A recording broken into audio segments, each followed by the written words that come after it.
Good morning, dear student friends. Today, let us know something about inspiration leadership. అంటే తెలుగులో స్ఫూర్తిదాయకమైన నాయకత్వము. Inspiration leadership is about energizing and creating a sense of direction and purpose for employees and excitement and momentum for change. అనుయాయుల్లో స్ఫూర్తిని కలిగించటం అనేది inspirational leadership యొక్క ముఖ్య ఉద్దేశం. It involves energising individuals. అనుయాయుల్ని మరింత శక్తివంతులుగా తీర్చిదిద్దటం అనేది ఈ అంశంలోని ముఖ్య విషయం. So in this context let us know something about Jamshedji Tata. Tata Industrial Group is very well known, and in our day-to-day life no second passes without making use of the Tata products. So the conglomerate was founded by Jamshedji Tata in 1868. The Tata Group is a global enterprise headquartered in India. It is a multinational corporation being headquartered in India, comprising over 100 independent operating companies. The group operates in more than 100 countries. ఇది చాలా పెద్ద బహుళజాతి సంస్థ. 100 దేశాల్లో పనిచేస్తూ ఉంటుంది. 100కు మించినటువంటి స్వతంత్రమైన కంపెనీలు కలిగినటువంటి సంస్థ.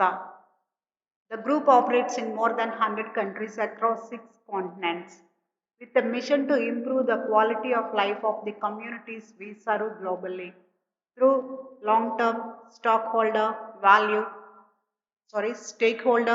value creation based on leadership with trust. అంటే టాటా వారి యొక్క ప్రిన్సిపుల్ వారు ఫాలో అవుతూ ఉన్నటువంటి విధానం ఏంటంటే లీడర్షిప్ విత్ ట్రస్ట్. నమ్మకము అనేది టాటాలకి బేస్ అన్నమాట. Tata Sons is the principal investment holding company and promoter of Tata companies. So ఈ టాటా సన్స్ అనేది అతిపెద్ద స్టేక్ హోల్డర్గా ఉంటుంది టాటా కంపెనీస్లో. 66% of the equity share capital of Tata Sons is held by philanthropic trusts. అంటే సమాజ సేవకు ఉద్దేశించబడినటువంటి ధర్మకర్తృత్వ మండలిలో 66% అనేది టాటా వారి మూలధనం పెట్టుబడి ఉంటూ ఉంటుంది. They support education, health, livelihood generation and art and culture. ఈ సంస్థ సమాజానికి ఎక్కువగా ఉపయోగపడేటటువంటి విద్య, వైద్యము, ఉపాధి కల్పన, సాంస్కృతికపరమైన అంశాలను అభివృద్ధి చేయటంలో నిమగ్నమై ఉంటుంది. Many Tata companies have achieved global leadership in their business. Tata వారు నిర్వహిస్తూ ఉన్నటువంటి కంపెనీల్లో ఆయా రంగాల్లో ప్రథమ స్థానము కలిగి ఉన్నాయి. For instance Tata communications is the best international wholesale voice provider and Tata Motors is among the top 10 commercial vehicle manufacturers in the world. ఉదాహరణకి టాటా కమ్యూనికేషన్స్ అనేటటువంటి టెలిఫోన్ సర్వీసెస్ ప్రొవైడ్ చేసే సంస్థ ప్రపంచంలోనే అత్యుత్తమ స్థానంలో ఉన్నది. అలాగే కమర్షియల్ వెహికల్స్ అంటే లారీలు, ట్రక్కులు ఇట్లాంటివి వాటి యొక్క ప్రొడక్షన్లో కూడా మొదటి 10 స్థానాల్లో ఉన్నదన్నమాట. Tata steel is among the top 15 best steel makers.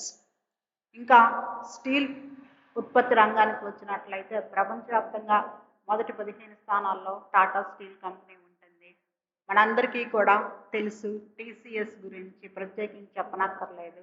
It is Tata Consultancy Services. It is the software giant in our country. TCS is the second largest IT services company in the world by market cap and profit. Market capitalization ప్రాఫిట్ని తీసుకున్నట్లయితే TCS ప్రపంచవ్యాప్తంగా కల software కంపెనీలో 2వ అతిపెద్ద సంస్థ. Tata Global Beverages is the second largest tea company in the world. ఈ పానీయాల విషయానికి వచ్చినట్లయితే కనుక Tata tea is the second largest in the world, 2వ అతిపెద్ద సంస్థ. And Tata chemicals is the world second largest manufacturer of soda ash. Soda ash ఉత్పత్తిలో Tata chemicals అనేది ప్రపంచవ్యాప్తంగా ద్వితీయ స్థానాన్ని ఆక్రమిస్తుంది. The Tata Trust, majority shareholders of Tata Sons, have endowed institutions for science and technology, medical research, social studies, and the performing arts. ఈ Tata trust Tata వారి ధర్మకర్తృత్వ మండలి నిర్వహిస్తూ ఉండినటువంటి వాటిలో శాస్త్ర సాంకేతిక పరిజ్ఞానానికి ఆ సంస్థల యొక్క అభివృద్ధికి చాలా ఎక్కువ ప్రాధాన్యత ఇచ్చారు.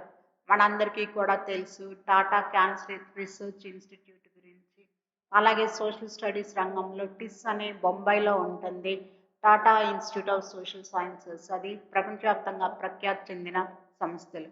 వారు నిరంతరము పరిశోధన అభివృద్ధికి అత్యంత అవసరమైనటువంటి మందులు, వైద్యము ఈ రంగాల్లో ఎక్కువగా పెట్టుబడులు పెడుతూ నిరంతరం కృషి చేస్తూ ఉన్నారు మానవాళికి ఉపయోగపడేటటువంటి ఆవిష్కరణల కొరకు.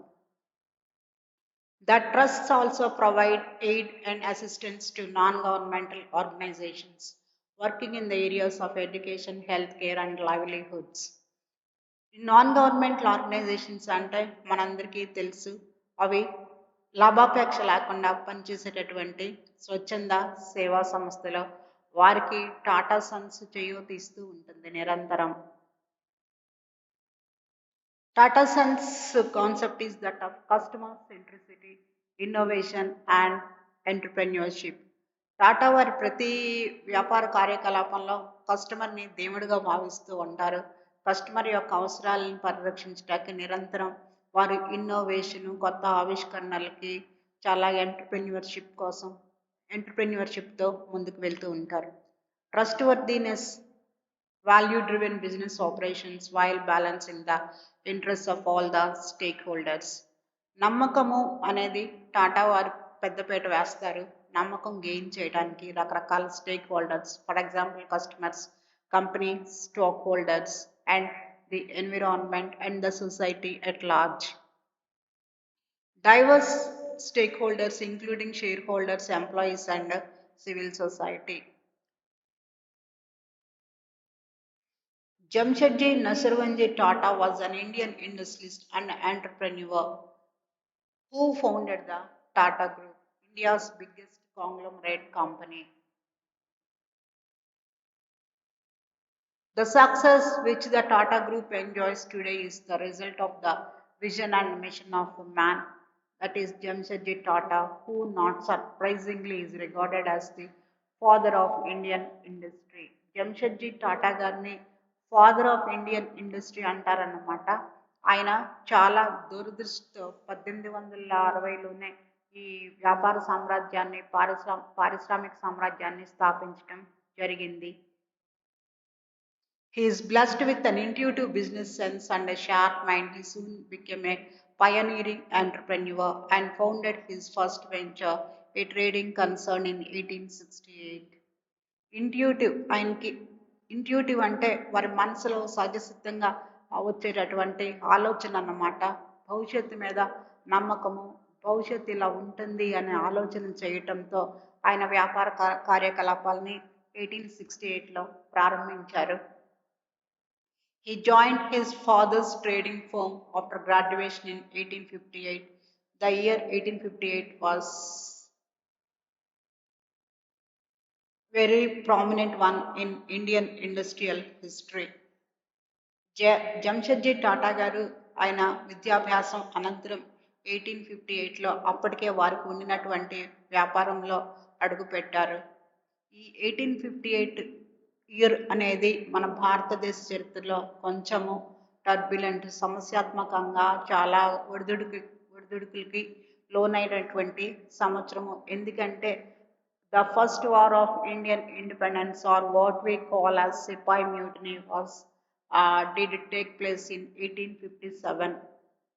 So that disturbed the business and industrial environment of the country. His father owned an export trading firm, and even though it was a difficult time, Jamshedji worked hard and helped to establish its branches in Japan, China, Europe and the United States. ఆయన విద్యాభ్యాసానంతరం వ్యాపారంలో అడుగుపెట్టిన తర్వాత వారి తండ్రి గారు నిర్వహిస్తూ ఉండినటువంటి వ్యాపార కార్యకలాపాల్ని Japan, China, Europe, United states వరకు విస్తరించడం జరిగింది. ఆయన చాలా ఎక్కువగా ప్రయాణాలు ప్రపంచవ్యాప్తంగా చేశారు. While trying to expand his father's business and as a result acquired a lot of valuable knowledge and experience. ఆయన ప్రయాణాల్లో ఆ వ్యాపారాన్ని మరింత విస్తరించాలనే ఉత్సుకతతో చాలా ఎక్కువ నాలెడ్జ్ని అనుభవాన్ని గడించారు. He had 4 goals in life. Jamshedji నసరువంజీ Tata గారికి 4 లక్ష్యాలున్నాయి. అవేంటంటే setting up an iron and steel company, a world-class learning institution that would tutor Indians in the sciences. అంటే ఒక ఐరన్ అండ్ స్టీల్ కంపెనీ పెడతాము, మంచి విద్యా సంస్థని నెలకొల్పటము, ఆ విద్యా సంస్థ భారతీయులకి శాస్త్ర సాంకేతిక పరిజ్ఞానాన్ని అందుబాటులో తీసుకురావటము, a unique hotel and a hydro electric plant. ఒక మనందరికీ తెలుసు బొంబాయిలో తాజ్ హోటల్ అనేది జంషెడ్జీ టాటా గారు ప్రారంభించినటువంటిది అన్నమాట. That's a unique one. He was an idealist and a philanthropist in Samaja Sevakulu who believed that India's development depended upon harnessing of her finest minds.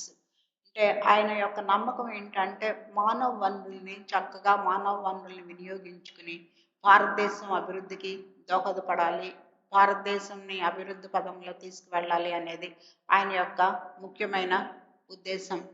And through disciplined industrialisation, ఒక క్రమబద్ధంగా పారిశ్రామికీకరణ సాగాలి అని నమ్మినటువంటి వ్యక్తి జంషెడ్జీ నసరువంజీ టాటా గారు.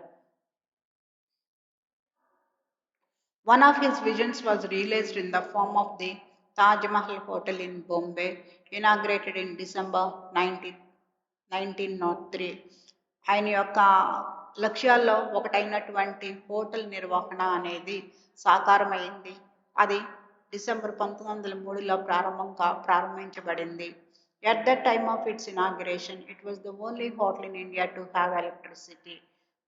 దాట్ వాజ్ అంటే ఈ Taj hotel అనేది దాంట్లో కరెంట్ ఉండటం అనేది అక్కడే ప్రథమము. మిగతా హోటల్స్లో ఎక్కడ ఉండేది కాదు ఆ సమయంలో.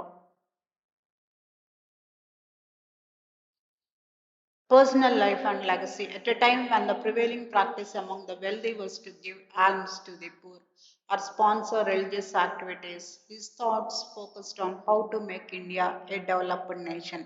చూడండి, మనకి ఇక్కడే అర్థమవుతా ఉంది. ఆ రోజుల్లో సంపన్నులందరూ కూడా మతపరమైన కార్యక్రమాల్లో ఉండటమే, ఏవో దాన ధర్మాల కార్యక్రమాల్లో ఉండటమే తప్పనిచ్చి పారిశ్రామికీకరణ, వ్యాపార అభివృద్ధి, దేశాన్ని ముందుకు తీసుకుపోవటం అనే అంశం మీదన పెద్దగా దృష్టి కేంద్రీకరించేవారు కాదు.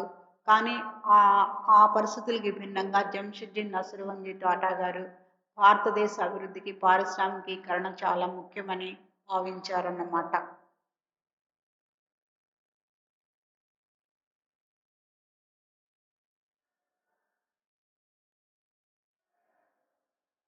He was convinced that national resurgence was only possible through multi-level industrialization. దేశం యొక్క పునరుజ్జీవనము, దేశం యొక్క అభివృద్ధి చాలా క్రమబద్ధంగా సాగుతూ భిన్నమైన స్థాయిల్లో, అంటే చిన్న పారిశ్రామిక సంస్థ నుంచి అతిపెద్ద పారిశ్రామిక సంస్థల వరకు జరుగుతూ ఉండినటువంటి పారిశ్రామికీకరణ, ఉన్నత విద్య, శాస్త్రపరమైనటువంటి పరిశోధనలు ఇవి మాత్రమే దేశానికి అభివృద్ధి తెచ్చిపెడతాయి అనే అంశాన్ని చక్కగా నమ్మారన్నమాట ఆయన. This was what motivated him to establish an institution of advanced scientific education and research, the like of which even England did not have. ఆయన శాస్త్ర సాంకేతిక అభివృద్ధికి ఇన్స్టిట్యూట్ నెలకొల్పారు, కానీ అట్లాంటిది ఆ సమయంలో ఇంగ్లాండ్లో కూడా లేదు. Thank you so much. Nusserwanji Tata గారు లాంటి వారు మన భారతదేశం అభివృద్ధికి పునాదులు వేశారనేసి మనం చెప్పుకోవచ్చు. వారి నాయకత్వం నుంచి ఎంతో మనం తెలుసుకోవాల్సింది ఉన్నది. సమాజ సేవ, క్రమబద్ధమైనటువంటి జీవితం, క్రమబద్ధంగా పనిని చేసుకుంటూ ఉంటాం అనేవి స్ఫూర్తివంతమైన అంశాలుగా మనం భావించవచ్చు. Thank you again.